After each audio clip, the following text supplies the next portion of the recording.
Gaza से वापसी के लिए इजराइल की सेना तैयार है, नेतन्याहू भी तैयार है। अब नजर हमास पर टिकी है, हमास क्या फैसला करता है। कल तक खबर आई थी कि हमास ने हामी भर दी है, लेकिन अभी भी आशंका और शंका के जो बादल हैं अभी भी मंडरा रहे हैं। आज तस्वीरें बहुत ही खतरनाक आई है गाजा से। पूरा गाजा समतल हो चुका है, कब्रिस्तान में तब्दील हो चुका है, कुछ नहीं बचा। अब ट्रंप 2 साल होने वाले हैं, अब युद्ध रोकने की बातें कर रहे हैं, 21 सूत्री योजना लेके आए हैं। नेतन्याहू भी तैयार हैं, लेकिन हमास तैयार नहीं हो रहा है और हमास तैयार भी नहीं होगा। अगर हमास ने उस 21 सूत्री मांगों को मान लिया तो समझ लीजिए हमास का अस्तित्व खत्म, गाजा का अस्तित्व खत्म, फलस्तीन का अस्तित्व खत्म। हमारे सहयोगी दीपांशु हैं, जानकार हैं अंतर्राष्ट्रीय खबरों की और गाजा पर इनकी पैनी नजर है। तो दीपांशु बताइए कि गाजा अब किस राह पर चल चुका है? क्या शांति की राह पर है या अभी भी युद्ध? क्योंकि कल इतने शांति समझौते के बावजूद कल 36 लोग मारे गए, ताबड़तोड़ हमले हुए। नेतन्याहू ने बोला हम नहीं करेंगे हमला, लेकिन नेतन्याहू के कैबिनेट में कुछ ऐसे सख्त मंत्री हैं जो नहीं चाहते ये युद्ध रुके, जो चाहते हैं गाजा ग्रेटर इजराइल बने। तो उससे नेतन्याहू कैसे निपटेंगे? एक तरफ वो ट्रंप के साथ हैं, कहते हैं हम रेडी हैं, दूसरी तरफ उनके जो दोस्त हैं, जो मंत्री हैं, वो नहीं चाहते ये युद्ध रुके। बताइए। तो सबसे पहले अगर हम बात करें गाजा की, तो गाजा एक ऐसा वॉर जोन में तब्दील हो चुका है जो हमेशा बारूद धमाके से दहल रहा है। और अब जो हम तस्वीरें देख रहे हैं रॉयटर्स पे, बाकी एजेंसीज पे जो तस्वीरें आ रही हैं वो दिखा रही है कि गाजा, हमारे संवाददाता भी वहां पे हैं, हमारे संवाददाता ये लगातार रिपोर्ट कर रहे हैं कि गाजा में किसी भी प्रकार की कोई शांति नहीं हुई है। वहां पे लगातार हमले हो रहे हैं, ताबड़तोड़ हमले हो रहे हैं और कोई शांति नहीं है। कल भी 26 लोग मारे गए, पूरी बमबारी हुई है। रात को गाजा के लोग सो नहीं पाए हैं कि कब किस इमारत पर जो बचे कुछ 2-4 बिल्डिंगें, 10 बिल्डिंगें होंगी, उस पर कब हमला हो जाए। गाजा के हालात एकदम खराब हो चुके हैं, वहां पर लगातार हमले जारी हैं। वहीं जिस तरह से बात हो रही थी कि जो एक तरह से जो 21 सूत्री जो कार्यक्रम जो पेश किए थे ट्रंप ने, जिस पर एक तरह से खबरें भी आई थी कि उन्होंने मांगे भी मान ली हैं हमास की तरफ से, लेकिन अब क्लैरिटी ये हो रही है, सामने आ रही है कि हमास ने बिल्कुल अभी क्लियरली माना नहीं है। हमास ने साफ बोला कि अब इस पर विचार करेंगे, लेकिन अभी हम फाइनल डिसीजन पर नहीं पहुंचेंगे।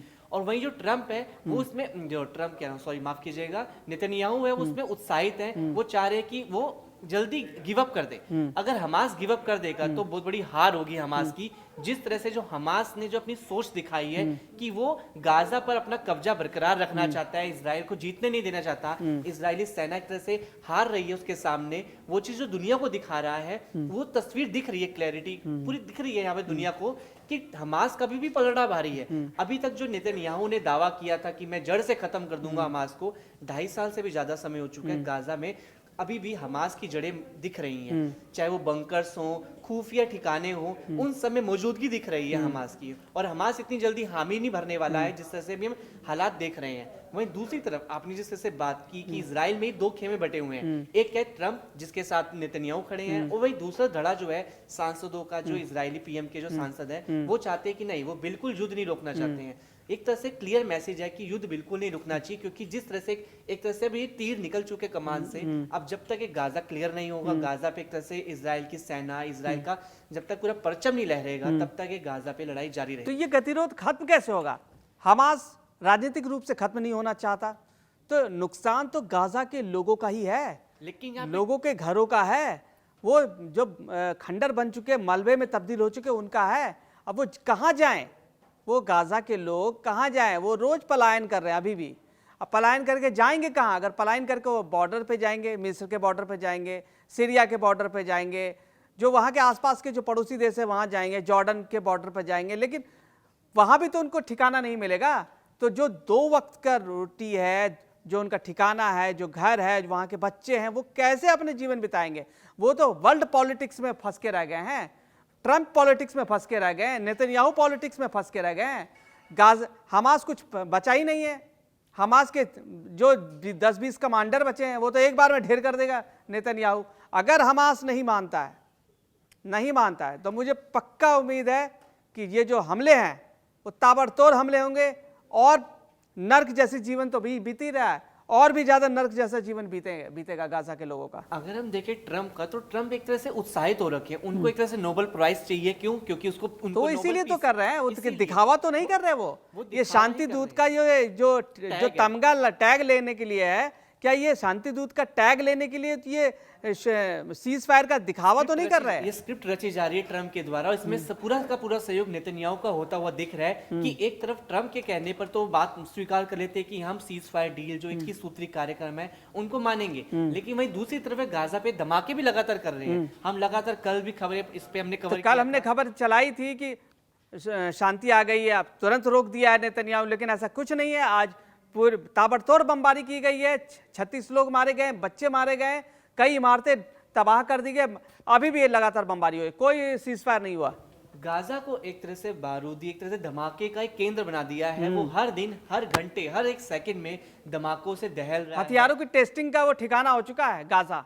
और यहाँ पे डोनाल्ड ट्रंप और नेतन्याहू की जो एक दोस्ती है वो दिख रही है कि किस तरह से कभी ट्रंप आगे मेन सीट पे आ जाते हैं तो कभी ड्राइविंग सीट पे नेतन्याहू आ जाते हैं। इन दोनों के जो आगे पीछे के साथ कंधे पे कंधा रख के जो कैसे आगे बढ़ रहे हैं वो गाजा को पूरा तरह तबाह कर दिया है। यहाँ पे ट्रंप अपनी पूरी स्ट्रेटेजी, जो बिजनेस माइंड है कि कैसे मुझे यहाँ पे निवेश लाना है, यहाँ की जनता को, अगर जनता यहाँ से चली जाएगी जो फिलिस्तीनी लोग हैं, तो कैसे मैं यहाँ पे अपना व्यापार उद्योग स्थापित करवा सकूंगा, कैसे मैं निवेश करूंगा, कैसे मैं जो हमास पर ये दावा ठोक सकूंगा कि मैंने गाजा से हमास का सफाया कर दिया, यहाँ पे एक तरह से आजाद एक नई सरकार का गठन कर दिया है, मैं शांति लाया हूँ। जो इतने 2.5 सालों से जो संघर्ष चला था, ये सब के सब जो चीजें हम देख रहे हैं वो होती हुई दिख नहीं रही हैं। ट्रम्प भी इस पे छटपटाहट दिख रही है ट्रम्प की, वो चाहते हैं युद्ध रोकना, लेकिन जो रियलिटी है वो नहीं हो रही, वो संभव नहीं हो पा रही है। नेतन्याहू ने क्लियर संदेश दे दिया कि वो हमले तब तक जारी रखेंगे जब तक हमास का एक भी कमांडर, एक छोटा लड़ाका भी अगर मौजूद है गाजा की सरजमी पर, वो नेतन्याहू के हमले से बिल्कुल बच नहीं सकता है। एक बात बताइए,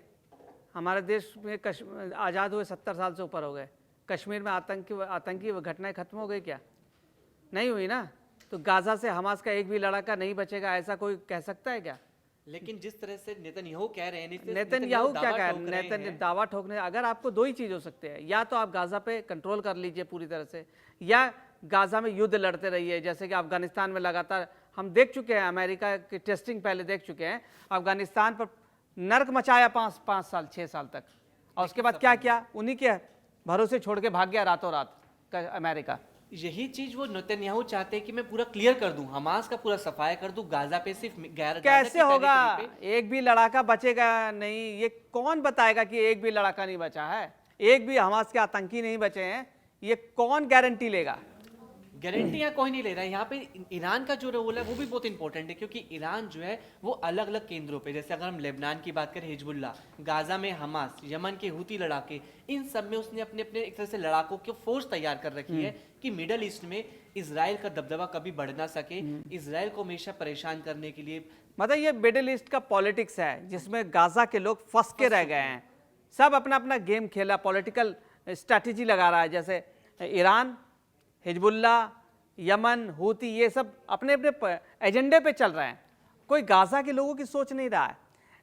अमेरिकी राष्ट्रपति डोनाल्ड ट्रंप ने कहा कि इजराइल ने गाजा के लिए एक प्रारंभिक वापसी रेखा, मतलब इनिशियल विड्रॉल लाइन पर सहमति जताई है, जिसकी जानकारी हमास को भी दी गई है। उन्होंने यहां तक कहा जैसे कि हमास इसकी पुष्टि करेगा, युद्ध विराम फौरन प्रभावी हो जाएगा और कैदियों की अदला बदली शुरू हो जाएगी। अब ट्रंप ने टूल्स एक सोशल मीडिया पर पोस्ट करते हुए लिखा है कि बातचीत के बाद इजरायल ने शुरुआती वापसी रेखा पर सहमति जता दी, जिसकी जानकारी हमने हमास को भी दे दी है। लेकिन कल युद्ध हुआ लगातार, ये सब कुछ सोशल मीडिया पर बता दिया कि हम अब युद्ध नहीं होगा, लेकिन युद्ध हो रहा है। जैसे ही हमास पुष्टि करेगा, युद्ध विराम फौरन लागू हो जाएगा, बंदूकों की अदला बदली शुरू हो जाएगी, वापसी के अगले चरण को लेकर चर्चा करेंगे, 3000 साल पुराने इस संकट के अंत के करीब ले जाएंगे। 3000 पुराना संकट बता रहे हैं डोनाल्ड ट्रंप इस गाजा को। ट्रम्प के जो दावे हैं वो खोखले दिख रहे हैं। वो एक तरह से दुनिया का बस ये दिखा रहे हैं कि मैं पूरा मतलब ट्रम्प यहाँ खाना पूर्ति कर रहे हैं। वो दुनिया को दिखा रहे हैं कि मैं तो पूरी कोशिश कर रहा हूँ, लेकिन ग्राउंड में वो चीज होती दिख नहीं रही है। यहाँ पर नेतन्याहू जिस तरह से हमले कर रहे हैं गाजा पर, जो खास अगर आप ध्यान देंगे जो राहत शिविर है, जो एक सेफ जोन जो घोषित कुछ खुद इजराइल नेतन्याहू ने कर दिया था कि ये गाजा के इलाके वहां भी हमले हुए, वहां पे हमले कर रहे हैं। और वो ये कह रहे हैं कि यहाँ पर तो हमास इलाके छिपे थे, वो यहीं से इजराइल नहीं, ये तो खौफ पैदा है, गाजा के लोगों में खौफ पैदा गए, वहां के बुजुर्गों में, वहां के युवाओं में, वहां की महिलाओं में, वहां के बच्चों में खौफ पैदा करने के लिए की जा रही है। और अभी भी डोनाल्ड ट्रंप भी यही काम कर रहे हैं। डोनाल्ड ट्रंप ने हमास को चेतावनी दी है। ट्रंप ने हमास से शांति योजना फौरन मानने की, स्वीकार करने की वो बोले देरी बर्दाश्त नहीं करेंगे।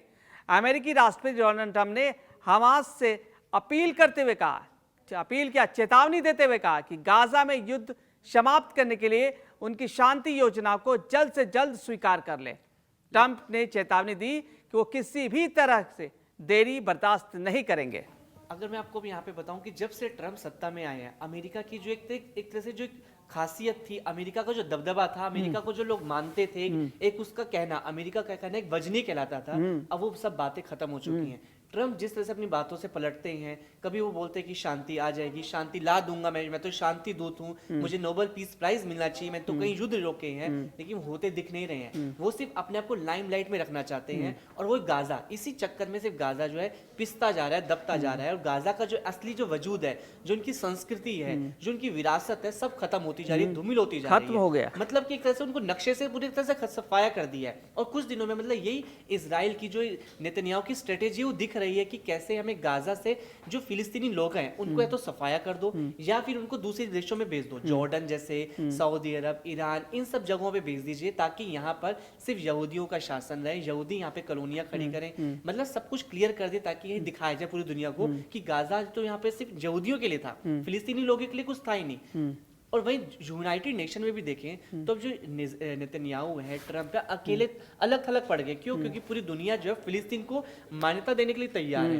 यूरोप के कई देश इस ये 10 देश छोड़ के, यूरोप के कई देश जो हैं इसमें इस फेरिस्त में है कि फिलिस्तीन को मान्यता मिलनी चाहिए। तो वही नेतन्याहू अभी भी उसी रट को पकड़ के बैठे हैं कि नहीं, गाजा से हमास का सफाया, फिलिस्तीन को हम बिल्कुल स्वीकार नहीं करेंगे।